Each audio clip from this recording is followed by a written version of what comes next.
Hello and welcome back to the Endgame class. Today I wanted to kind of continue the theme of tonight and go over some very fun endgames from the 2016 World Championship match. This match, of course, between Magnus Carlsen and Sergey Karjakin. Now, myself included, there were a lot of doubters in Sergey Karjakin's ability after he won the candidates to really challenge the world champion. But a lot of fun games ended up coming out of this World Championship, and a lot of really interesting end games. Of course, Sergey was known as one of the world's greatest defenders. He still is, to this day, one of the world's greatest defenders. In fact, I believe he earned himself a very fun nickname, the Minister of Defense, in this World Championship match. So the first endgame I wanted to look at today from this match is one where Magnus Carlsen was trying his utmost to break down this Minister of Defense. So we'll see Sergey Karjakin trying to handle a worse endgame and how he ended up holding it to a draw against the world champion. So let's just jump into it. Of course, this is an endgame class, so we don't care so much about the opening. It was a Roy Lopez, as I'm sure many of you are familiar. None of this matters. This is all stupid. And after these pieces get traded, we find ourselves in a little bit of an endgame here. So bishop takes d5, bishop g5 was Sergey Karjakin's try. Now king g6, h4, king h5 from Magnus, knight h3, bishop f7, bishop e7, and after bishop takes h4 and bishop takes d6, we arrive at the first kind of position I want to talk about in this endgame. So, of course, very clearly here, Magnus Carlsen is on the better end of this endgame. And there are a few reasons for that. The first reason is the bishop pair tends to be quite strong in the endgame. The bishops work together to control large swaths of the board, to help support passed pawns, to help stop opponents' passed pawns, and that is definitely going to be the case here. But actually, the more relevant advantage for Magnus is the fact that he has these two pawns against this one over here on the king's side. This is how Magnus is going to try to win the game, using these two pawns against white's single pawn on g2. In the meantime, it's not as though white is down a pawn. He, of course, has this extra b pawn, but pretty clearly this pawn is not going to be very relevant for a long, long time. This one pawn on c4, of course, is in great position. It stops both of these white pawns with just its own power. So kind of one pawn combating two on the queen's side. And so effectively, it's almost as though Magnus Carlsen is up a clean pawn here. In the game, Magnus chose the move bishop d8, kind of removing this bishop out of the way of the king. And Sergey plays a very nice move, king e2, just getting the king into the game, centralizing the king.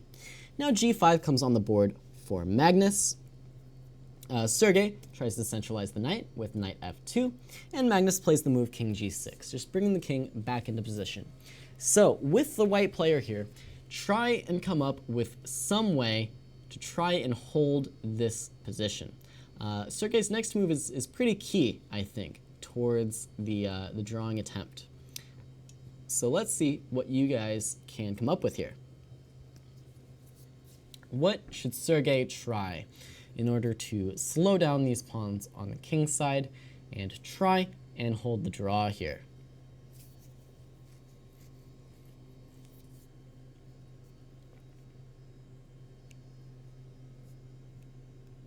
What can be done? I'll allow the chat some time to come up with some ideas here.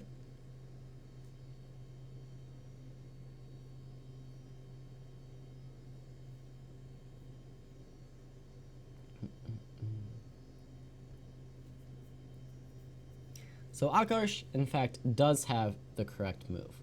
The next move for Sergey is this move, g4. And this is the move that allows white to give black, one or two things to think about in this endgame. With g4, white may always be threatening to take on f5. It's certainly something that Magnus is going to have in mind for the rest of this game. And with g4, it's also kind of tempting Magnus to play the move f4. And in the game, this is kind of what happens. Magnus plays the move bishop b6. Now, Sergey plays the very, very accurate bishop e5. The point of this move being, in some cases, we're going to need to drop this bishop back to d4 to avoid any nastiness. So a5 played in the game by Magnus. Now knight d1.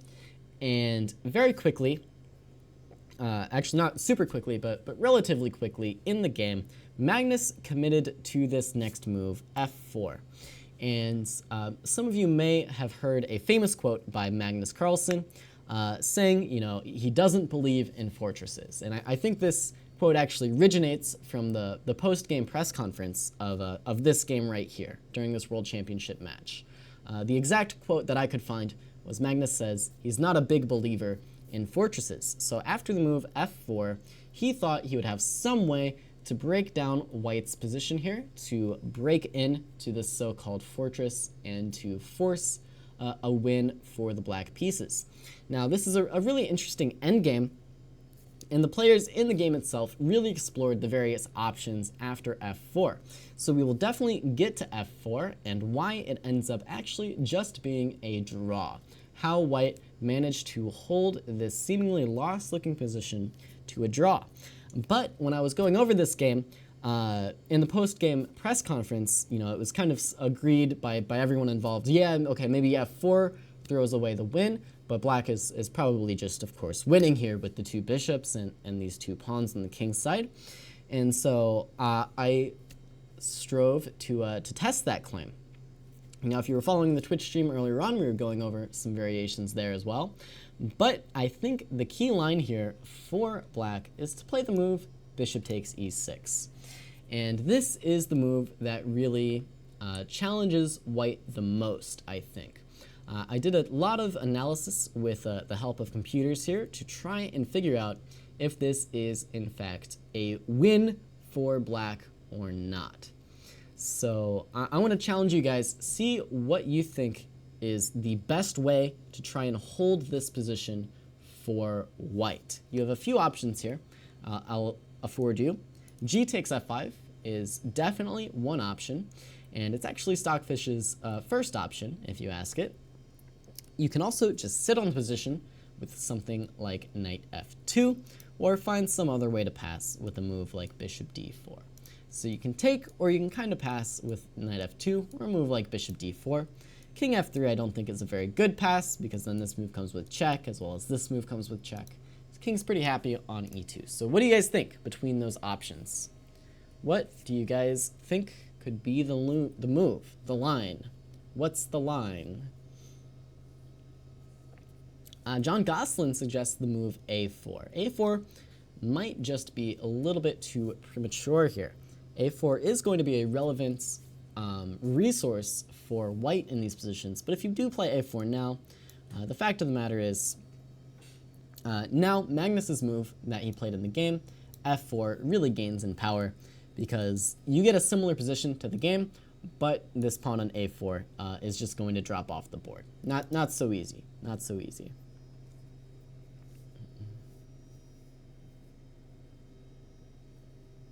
So William Ochoa says the move bishop d4. I'm a Docs Gamer says knight f2 is great.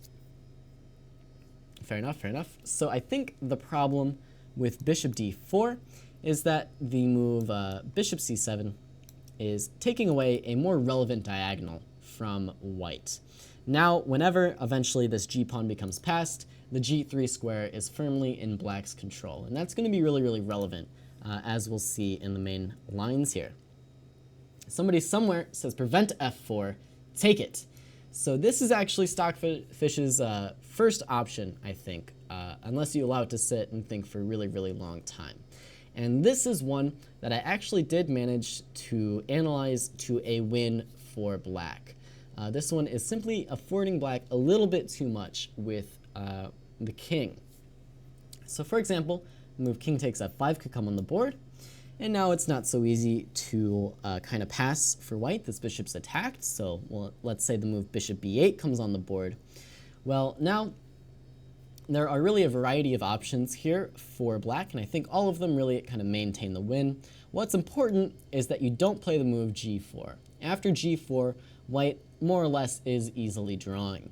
So let's say black plays the move a4 instead. This is a nice move because it doesn't really give up much from black and definitely never allows white to do the annoying a4 and pick up this pawn on a5. It's a move intended just to free up this bishop. For example, if black is a little bit nonchalant and plays the move bishop c5 instead, maybe the idea of a4 is something that white could consider, the idea of bishop c7 to follow to pick up a5. So a4, I think, is a nice move from black. And after, let's say, white simply passes again, what do you think the winning idea for black is going to be here? See if you guys at home can find the winning maneuver for black. Why is white drawing if black plays g4? Well, I'll explain after you find the winning maneuver here. It'll make a little bit more sense then. What's the winning maneuver for black?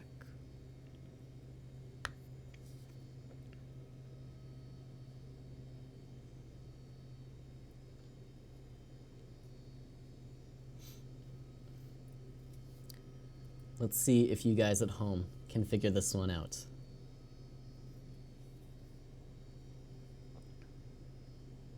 King g4. King g4 is an interesting idea. I don't think it's enough, though. I don't think it's enough. With king g4, you're kind of running a little bit too far, maybe.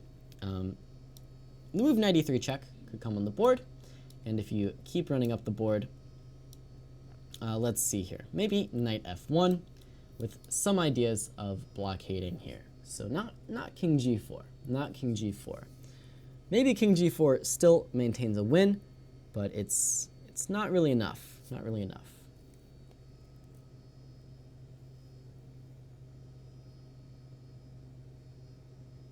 So this person with the language I cannot pronounce does in fact have the correct maneuver. The maneuver here for black to win is actually the slightly counterintuitive bishop f7.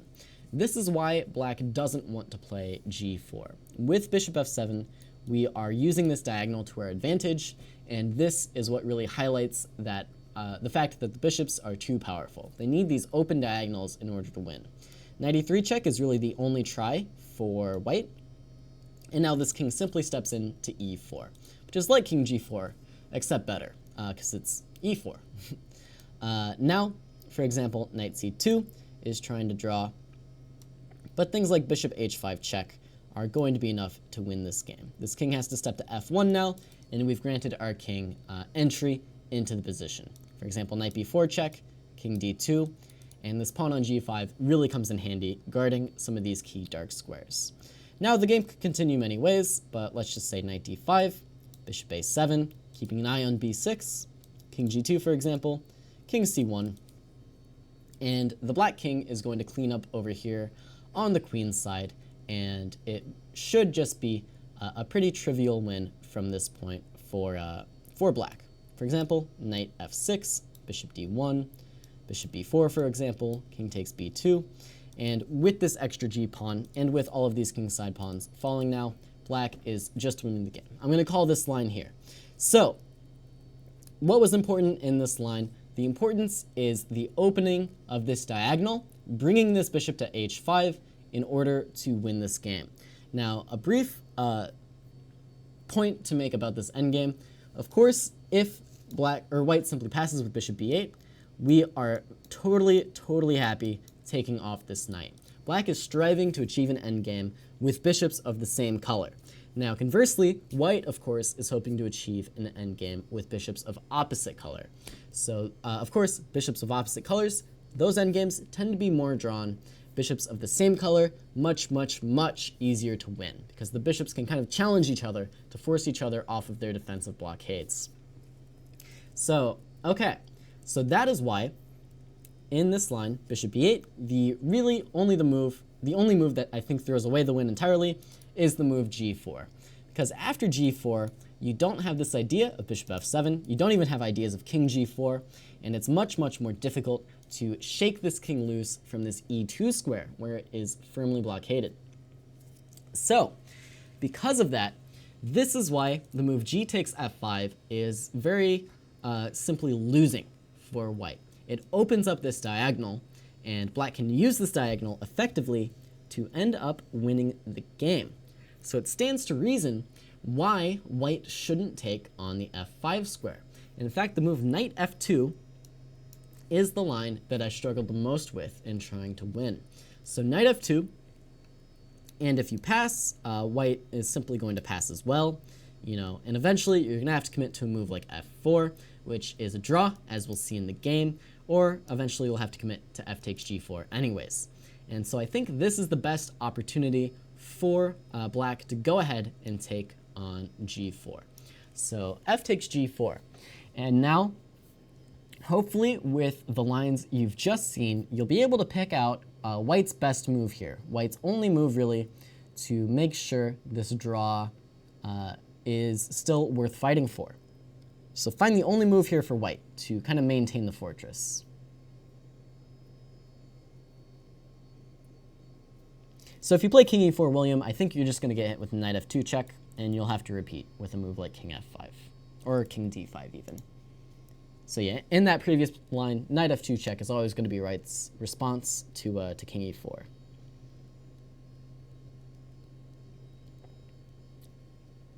So while you're thinking about this, there's a question for me here. What is the player that helped me improve the most by studying his games? I really can't pick out one player in particular. It's kind of, improving at chess is always going to be just some huge combination of various sources combined together. It's hard to pinpoint one specific thing. Wow, everybody seems to agree that it's knight h1, except now Amodox Gamer and TT0, as well as Todd, who all have the correct answer in bishop g3. Of course, the point here, you can't allow black to play g3, sacrificing the pawn, because then black would open up this diagonal once again and achieve more or less the same type of winning position.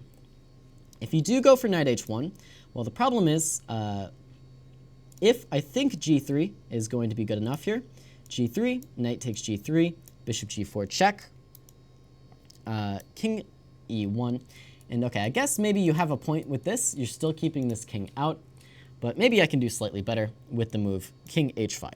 And now all of a sudden, if you play bishop g3 here, it's not quite so easy. For example, bishop d2 check, and life is going to be difficult for you.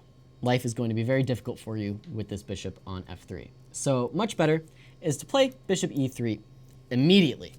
Just blockading this pawn, making sure this diagonal doesn't open up, making sure black has to come up with some other creative ways to try to win. Now, if your name is Magnus Carlsen, congratulations, you're the world champion of chess. However, you have quite a difficult challenge on your plate here. You have to find some way to come up with winning attempts, winning chances in this position after the move bishop g3. So I'd like you guys at home to take a few moments, try and find some winning attempts for black from this position. Try and find some way to break in to the opponent's fortress created. How can you break through?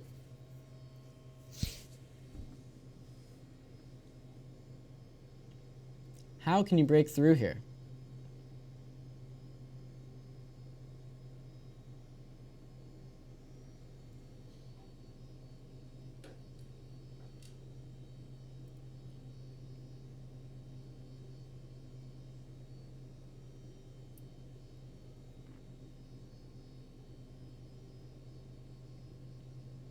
Okay, so TT0 is giving me one move, bishop d5, which is one move, bishop d5, but I need a winning plan.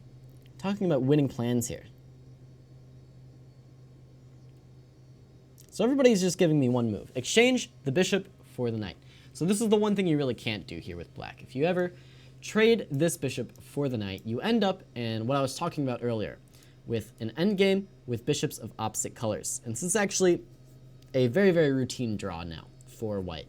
These bishops can't ever interact with each other, and so black is simply going to place this king onto g3, and you can never remove this king from g3. In the meantime, white is going to defend both of these pawns with a bishop on b4, and it's simply impossible to make progress here. So you absolutely cannot trade this bishop for this knight.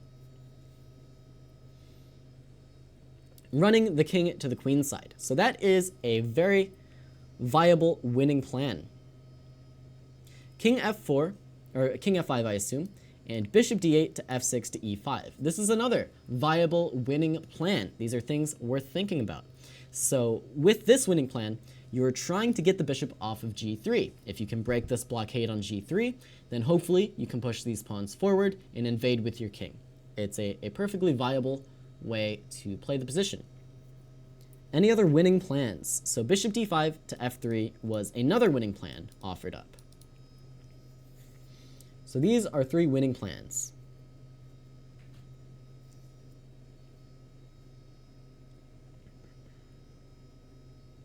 Trade dark squared bishops and penetrate with the king from h4. So yeah, trading the dark squared bishops is a viable plan.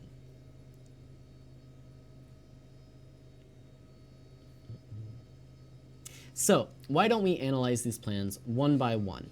The simplest plan to analyze is bringing the king to the queen side. I think this is the most natural way, actually, for black to play.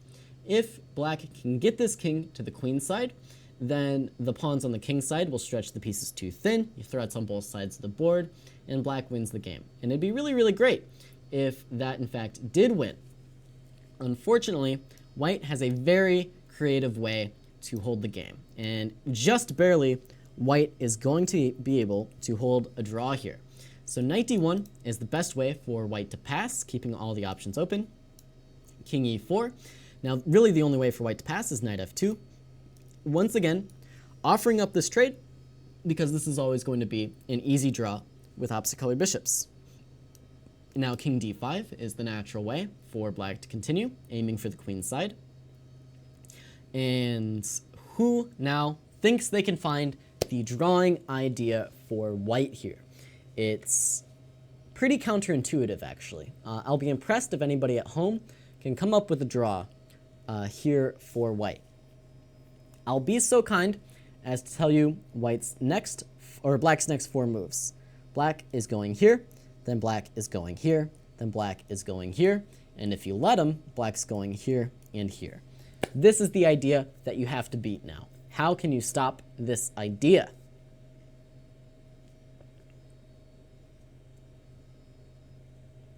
How can you stop this idea?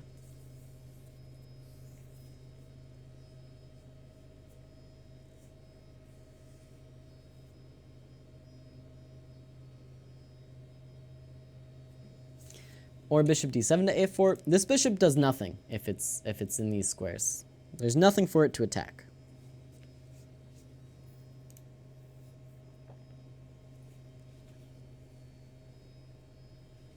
Okay, William is saying bishop d6 later. Aminox Gamer is saying knight d1 to knight e3. I don't know how that stops my plan. Knight d1, king c6, knight e3, king b5. I'm still coming in.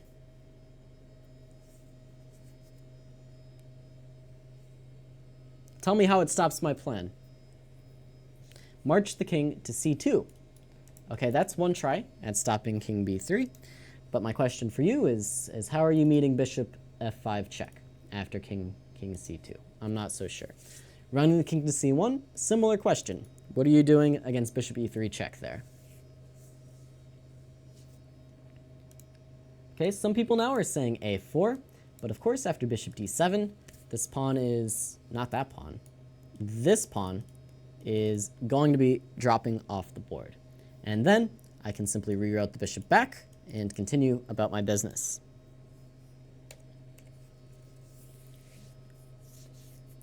Who has the drawing idea? Can anyone find it? Can anyone find it? So I guess I'll throw this one on the board. If you want to go this way, just for example, let's entertain this idea. You bring the king to c2, then I assume you're just going to start passing again. King a4, knight f2. You're running into these checks. These checks evict you. and then I get to take on b2. So the king is not enough. King is not enough. King to a2, and he is safe. Okay. Let's try king to a2. Let's say a king here. King a2. Okay. Let's say now bishop f5. Now I guess it's time for you to start passing. King a1 maybe.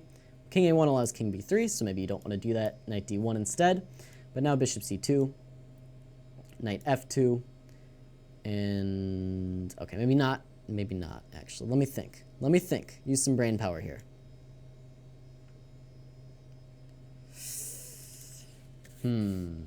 Okay, I've got it. Maybe bishop c5, knight f2, bishop e3, knight d1, and bishop f4.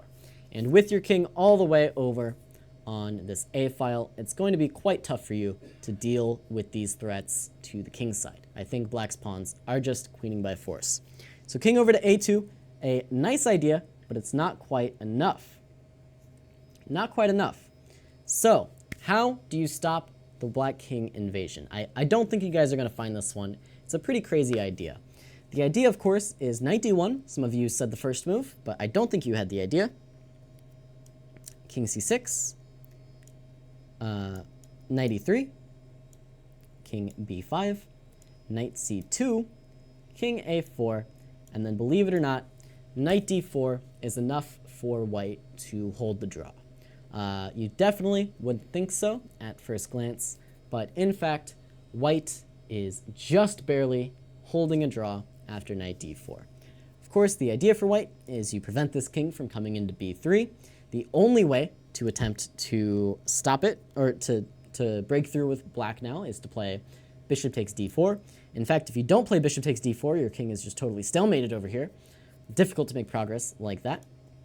So bishop takes d4, c takes d4, and then there's simply no way for black to win this opposite colored bishop endgame. Once again, white finds solace in the bishops of opposite colors, and this endgame is going to be a draw. Who can find the best attempt, however? Who can find the best attempt for black here? The best attempt to try and win this position.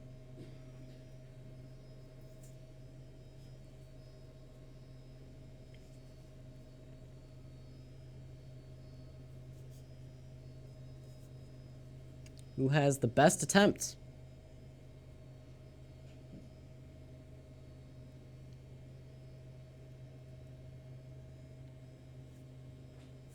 King b3. So king b3 is the most natural attempt. The issue is d5 hits this bishop, bishop takes d5, and now bishop d4.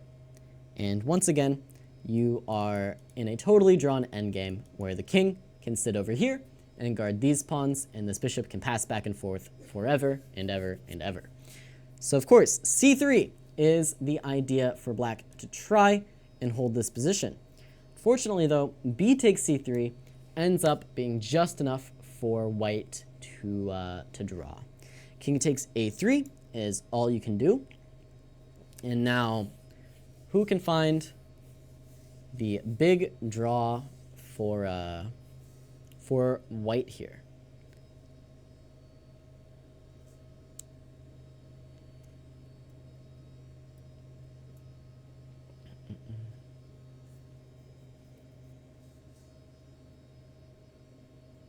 Is this actually a draw? I'm second guessing myself now. I'm second guessing myself. In my analysis, I was so sure that this one was somehow drawing. I'm not so sure anymore. Terrifying stuff.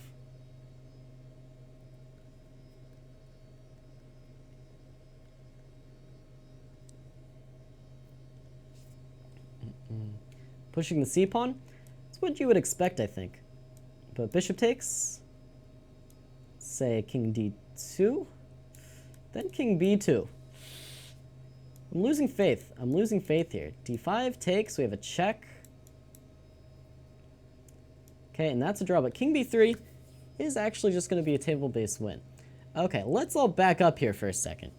What is going on? I was so sure that this was a draw, but maybe this is just the way to break the fortress. Maybe king d3 is the valiant effort that we need here. Maybe not, though. All right, Well, turns out my analysis was not quite correct. This is just a winning plan for black, unless I'm missing something here. There's no way, I think, to stop this a-pawn from just queening. Let me just double check everything. c3. c3 is good. Are there any other choices here? No, you have to take. King takes a3. All right. Well, it's just going to be a win here for black. So, confirmed, Magnus Carlsen missed a win with f takes g4. At least confirmed enough for my eyes here. This idea with c3 is really powerful to prevent white from holding on here. So, knight d4, not quite enough, it turns out. c3, the killer blow from black. So, just to analyze this a little bit further, king takes a3. If you try to bring this king to the queen side, well, now king b3 keeps an eye on everything. So, for example, c4, we can even simply take this pawn.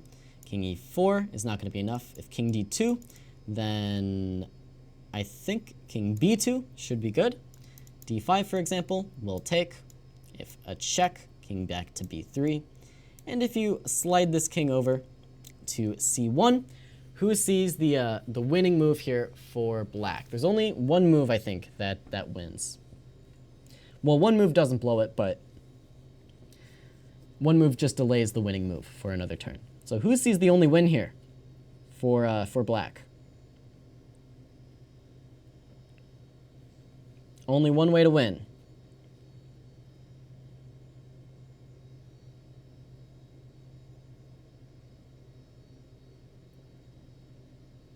Advance the g-pawn, well, it doesn't lose the game, or doesn't prevent the win. But yeah, the idea is, of course, bishop e4. If you advance the g-pawn, white takes, and then you have to play bishop e4 anyway. So bishop e4 is the move. You need to prevent this king from getting to a1. And now, this is just going to be a win. We push this pawn up the board. Yeah, we push this pawn up the board. That's basically it. If you pass with the bishop, we will push, push, push, push, push, and then push. And the bishop has to decide between these two pawns. If you try to bring the king back to the queen side, well, now we push, push, push. King here, and bishop f3, guarding the pawn. King f2. We go here, we queen, and then the game ends. Okay, so gonna be a win for black. Really killer stuff. I had analyzed this line before and somehow thought that white could hold on to the draw, but not the case. So turns out the winning plan in this endgame is in fact to bring this king to the queen side, get rid of these pawns on the queen side. Now there was a question that I will go over. What about bringing the knight to a1? I think the fact is it's just not going to be enough. So this is the line that we looked at. Knight c2, king, and if you play knight a1 instead, it's a little bit too much putting this knight on a square where it's never going to leave. So bishop f5 keeps this knight under lock and key, and then if you start passing with the bishop, well, any number of moves is actually going to be enough for a win here. Bishop f2 even, and it's looking devastating. If king e1 instead, bishop e3, and bishop f4 is going to be enough, and this knight is just simply not playing. Okay, so we found the win, everybody. Great job. That was a surprise to me as well. I had done literal hours of analysis on this endgame and did not realize that this line was winning. Now, as for the other lines, there are some other ways to try to win this endgame. I liked the idea of bringing the bishop into e5 here. This was an idea I had come up with myself and tried to make work.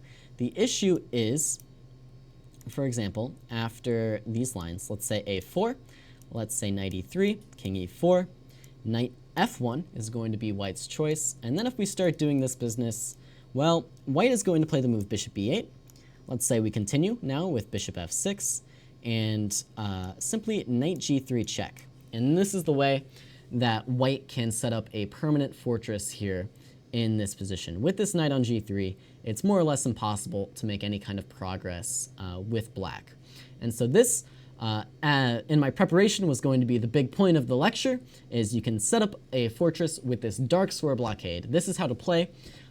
When you have a bishop and a knight against the two bishops, you try and create a stronghold on the color of your bishop, because of course, this bishop can never influence the g3 square. And this is the big drawing idea for white against every line except the one I just showed, where the king goes straight to the queen side, and white is helpless to stop the pawns in the opposite colored bishop endgame. So, knight on g3. There you go. This was originally the big point. The new big point is that this endgame is in fact a win.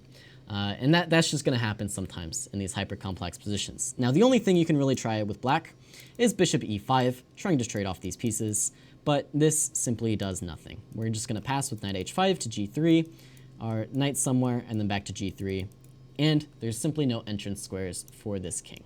If you try g3 yourself, I will simply take it, and then you're really no closer to making any progress. For example, if you try king f5 now, well, I guess you are kind of getting your king in, but by bringing your king over here, you're sort of leaving behind the entire queen side. So let's say knight g3 check, king f4, knight h5 check, king f3, knight f6, bishop e6, for example, knight h7, g4 even, and, well, that gives up this pawn, so king f4. We can even sacrifice the knight for this pawn and go over here and take some pawns. For example, king here, here, here, here, king d2 even, and now all of a sudden I think I've managed to lose this position with black. This pawn runs fast enough for white to create counterplay. Okay, so that's the point.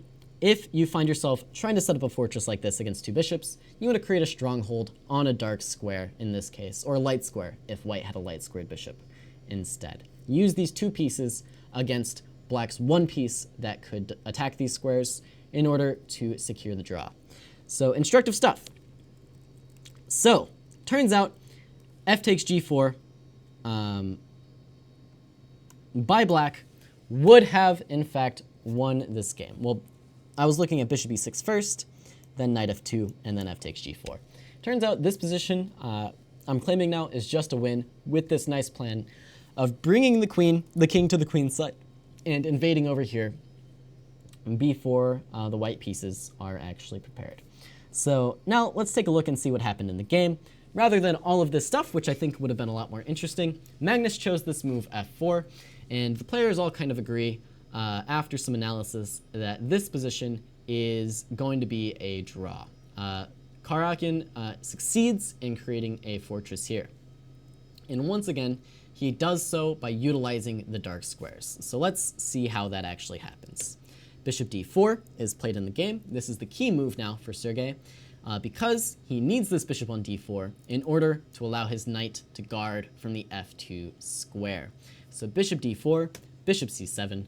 Of course, if black captures on d4, after c takes d4, bishop d5, for example, simply knight f2, and after king c3, well, what's this? There's simply no way for the black king to get into the position. We are guarding every square and have created a veritable fortress. A fortress. Okay, so instead we have bishop c7, now knight f2, bishop e6 was Magnus Carlsen's try in the game, and now king f3. Sergey begins the great passing. Sergey has set up his fortress, and now all that's left to do is, let Magnus throw everything he has at it and hope that it's strong enough to hold the game. So Magnus tries this check, king back to e2, bishop g2, and then with this configuration of the pieces, there are no entrance squares for the black king on the king's side. And the reason Magnus probably went for this is he noticed that this idea was still going to be in the position. And so that's the only more or less winning try for Magnus, and that's what he goes for in the game. King d2, king f7.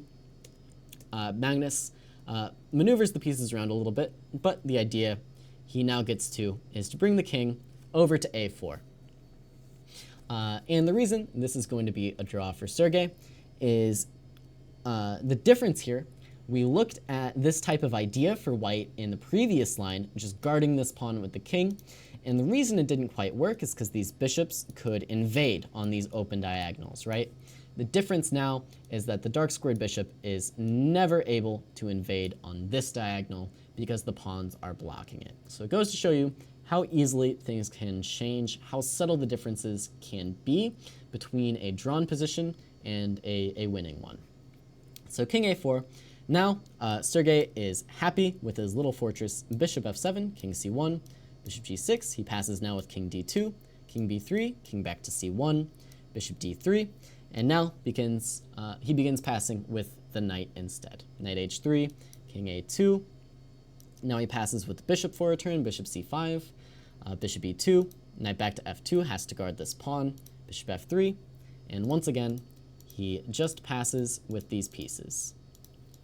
Magnus eventually tires of the passing and plays f3, trying once again now to open up this diagonal to allow him some winning chances. So what do you think the move is now for Sergey Karjakin? The move to hold the draw. The move to hold the draw as easily as possible, at least. As easily as possible.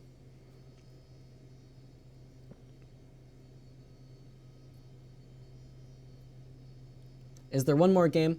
If we have time for it, I have a couple more games. It looks like we're not going to get to all of them, but this is the main event of the night. This was definitely the most interesting endgame. So, okay, I'm assuming some people in the chat have it. Of course, the easiest way to draw now with white is to play the move bishop e3. You just stop this bishop from coming to f4, and then you really have nothing to worry about. Now, if white plays the move bishop g3, there are a few things we can do. Probably simplest is just to continue passing, and this endgame is actually also just going to be a dead draw. Opposite colored bishops make this one a pretty easy draw for white. So bishop g3 doesn't work, bishop f4 doesn't work, so Magnus tries passing with bishop d7. Now king c1, bishop c8, king c2, bishop d7, king c1, and now Magnus gave up, essentially, and just goes ahead and plays bishop f4. The last kind of hurrah for Magnus, changing the pawn structure, but after takes and takes, this endgame is just a draw. We see king c2, bishop b6, and both players pass for a while. Now king b3, and white passes with king b1 instead. Of course, can't quite touch this knight due to the g4 pawn. Magnus escapes with his king back out to the king side, but now that Magnus goes to the king side, the white king is also going to be in time to prevent any invasions over here. So king f2 now, and Sergey gives up this pawn, but after knight d2, these pieces are of course forked, bishop e6, king f3, king f5, and this one is a pretty easy draw now. And the players agreed to the draw here. And Magnus was pretty upset by this game, I think. In the post-game conference, of course, that's where this quote comes from. I don't believe in fortresses, that you may have heard tossed around by Magnus before. I think it all originated from this game with Sergey Karjakin's tenacious defense and successful fortress against him here. So hopefully you enjoyed this endgame. We do have 17 minutes left, so why don't we take a look at another endgame from the match, one that was slightly more successful for the world champion. There were only two decisive games in the match between Carlsen and Karjakin, one in Karjakin's favor, one in Carlsen's favor, and then of course Carlsen ended up winning during the tiebreaks. So let's take a look at that one game Magnus did win, because it was down to some very nice endgame technique as well. Okay, so this is not the endgame. This is the endgame class. I don't see why I would care about this, because way too many pieces on the board. We're interested in the endgame. Okay, some queens getting traded. Okay, and now let's see. I'm not quite ready to call it an endgame just yet. Let's see, d4 gets played, and some pawns come off the board. Now e5. Okay, rook f6, rook g7. Let's call the endgame here. This is kind of the first part I want to analyze for you guys. So this is an endgame. I guess you could argue it's a queenless middle game where, you know, things are still happening, but I'm willing to call this position a pure endgame here. So with the white pieces, Magnus Carlsen at this point in the match was actually down a game to Sergey Karjakin. Sergey struck first blood a little bit earlier on. And so Magnus really needs a win at some point. You know, the rounds are ticking away. He definitely doesn't want to lose the match. So he needs a win at some point. And this kind of seems to be a pretty comfortable position for white. Black has a few weaknesses to account for, and so white is definitely looking to score a full point here. So what can you do with white to try and stretch the black forces a little bit thin? See what you can do. See what you can do. Try and come up with some kind of plan for white here to give black some more problems to solve.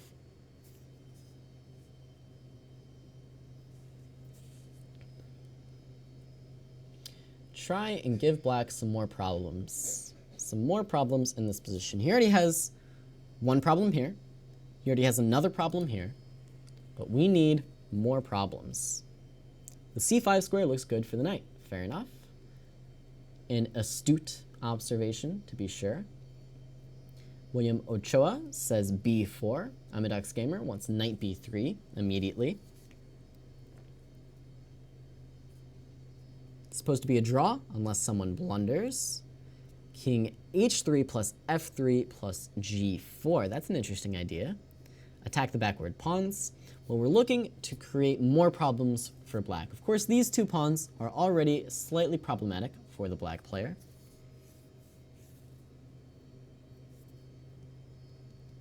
So arch and chess is fun, and Juan Sanduiche, Manuel, want b4.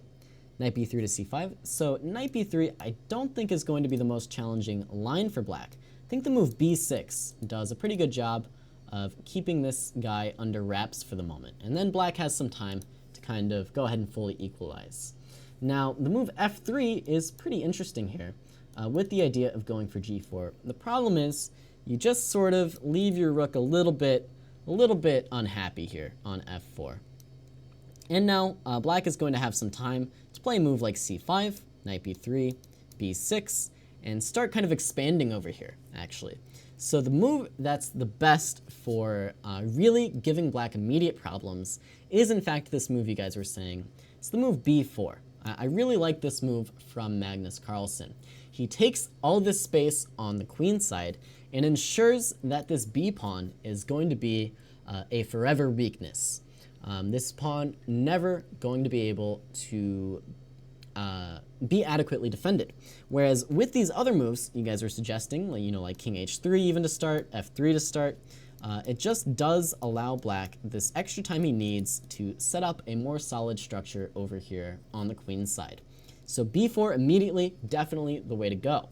Now, if black dares to play the move b6 and go for a similar structure that I was just mentioning, well, the move b takes a5 is going to be devastating. It's just going to be devastating here for black. No way, really, to guard this pawn. Knight c5 check is going to come as well, and this game is busted. So Karjakin has to go in for this move, a takes b4. Now, after a takes b4, of course, we want to recapture with the c pawn, and once again, black just isn't quite in time to play this move, b6. In this case, now, we do have the move rook c1 in response. b6 leaving behind this c-pawn, and now with the open c-file, black has no way to guard both of these pawns. And this all comes down to the principle of two weaknesses, as we said. You can argue white already has two weaknesses over here, but it's really the weaknesses on opposite sides of the board that stretch the black pieces too thin and allow Magnus Carlsen to win this game. It's all about creating weaknesses that your opponent can't keep track of here. So, with that in mind, that is all to say this pawn now is stuck kind of permanently on b7. Karjakin tried knight g8 in the game, forcing this rook back. Now after knight h6, Magnus simply continues with the move a5. And like we said, this pawn stuck on b7 now. And this is really how Magnus secured a permanent advantage in this endgame. So always look for opportunities like this to take this extra space in the endgame to give your opponent kind of permanent weaknesses that they have to keep track of. It's these weaknesses on opposite sides of the board that give you winning chances. So okay, knight f5 played in the game, challenging this knight. Of course, we're not interested in trading knights here, so Magnus plays knight to b3. King c7 was Karjakin's attempt, and Magnus just plants this knight firmly on the c5 square, guarding, attacking b7 and attacking e6. And this is kind of the crux of the position for Magnus. This is where all of his pressure is really coming from here. In the game, Sergey tried king b8, and now we have really achieved two weaknesses in the position for black to deal with, but we still have to come up with some way to increase the pressure. So try and find some more ideas. Where do you want to position your pieces, and where do you want to break through next if you have white here? Take some time to think about it.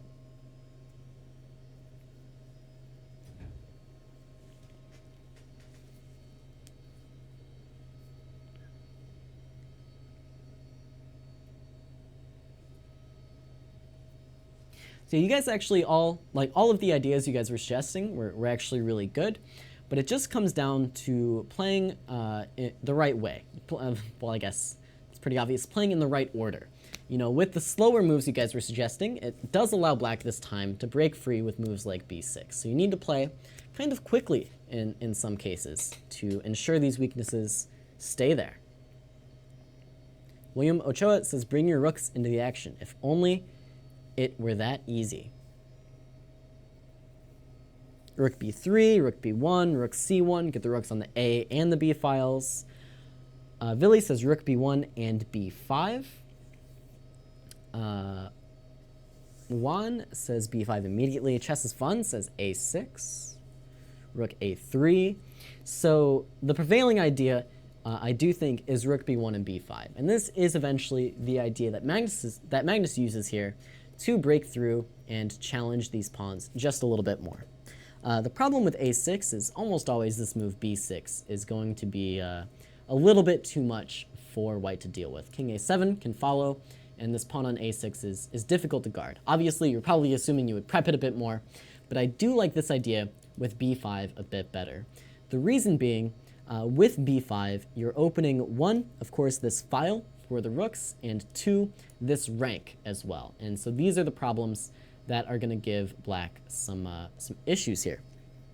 However, I don't think this on its own is going to be enough to actually win. So you want to kind of hint that you're going to play b5, which is why Magnus plays rook b1 to start. Sergey Karjakin simply plays king a7. Now we have rook d3, rook c7, rook a3, knight d4, rook back over to d1. This knight comes into f5. And now Magnus does the really mean thing, which is, yes, he's hinting that he wants to play moves like a6 or moves like b5, but now also he wants to make threats on the king's side as well. It still comes down to this idea of threats on both sides of the board. So now he plays king h3, and after knight h6, he plays f3. So now, all of a sudden, black has to worry about this idea of g4 coming, and he also has to worry about these ideas of b5 coming as well. In the game, Karjakin tried rook f7, challenging this f-pawn just a little bit, and now Magnus really takes his time. He plays rook d4, but now knight f5 hits the rook, so rook back to d2, rook over to h7, really eyeing against this g4 idea, but now rook b3 comes, rook e to e7, rook d to d3, and now rook h8 by Sergey, really just relegated to passing here. Now rook b1 by Magnus, and now rook h to h7. And this is the moment that Magnus Carlsen chose to break through with b5. Perhaps actually a move like king a8 was slightly more accurate defense. Now after b5, there would be c takes b5, rook takes b5, and rook c8. And the game would definitely keep going. Magnus can play the move g4 and now break through with these threats on the other side of the board. Sergey might have a little bit better drawing chances. After the move rook h to h7, now this rook c8 idea simply isn't there. And that was really what black was relying on to be able to hold this position. So now b5 breaks through, c takes b5, rook takes b5, and after d4 and rook b6, this pawn on e6 simply falls. And this is really the only opportunity Magnus needed here to break through and win this position. Rook c7 by Sergey tries to get active, but knight takes e6 is winning a crucial pawn. Rook c3, knight back to f4, rook h to c7, now knight up to d5, is slightly tactical, but good enough for Magnus Carlsen. Rook takes d3, knight takes c7, king over to b8, knight b5, and Magnus has secured his extra pawn. King c8 comes on the board, avoiding any checkmates on the back rank. Now, though, rook takes g6, rook takes f3, king back to g2, rook b3. This move is a check, takes, rook e3 now, e6, king c7. These pawns come off the board, and in this simple rook endgame, Magnus is just very clearly winning. Rook d5 is the key move. Now, black must guard this h5 pawn. If h5 falls, then the connected passed pawns are definitely winning. So rook h6 comes on the board, but now after king f3, king b8, this king comes up the board, and the black king is relegated to doing nothing over here. Rook h8, king f6, and king g7 is unstoppable when, once again, rook takes h5 is winning one key pawn too many. If rook g8, white can simply insert rook g5 and then capture, keeping this pawn on the board. And hopefully you all would be able to win this endgame with white. This one's not so hard. You just move the rook out of the way and push these pawns up one at a time while your opponent is kind of relegated to doing nothing but letting you do it. So hopefully you guys enjoyed this endgame. It was a great one by Magnus Carlsen, keeping up the pressure and then striking at the perfect opportunity. And that is the game that leveled the World Championship match back in 2016, allowed Magnus to get into those rapid tiebreak playoffs and secure his title for another 2 years. Hopefully, we'll see more interesting endgames like this one in this year's World Championship match. Hopefully there is a World Championship match. Who really knows? But with that in mind, hopefully you guys enjoyed these endgames. Hopefully you found them as interesting as I did. And hopefully you learned a little something. Now, if you're watching live, be sure to head over to the Twitch channel where I'm going to be doing an Analyze Your Games class. If you're watching the video, that's all from me tonight. Thank you so much for joining me for this edition of the Endgame class. My name is Caleb Denby, and I will see you next time.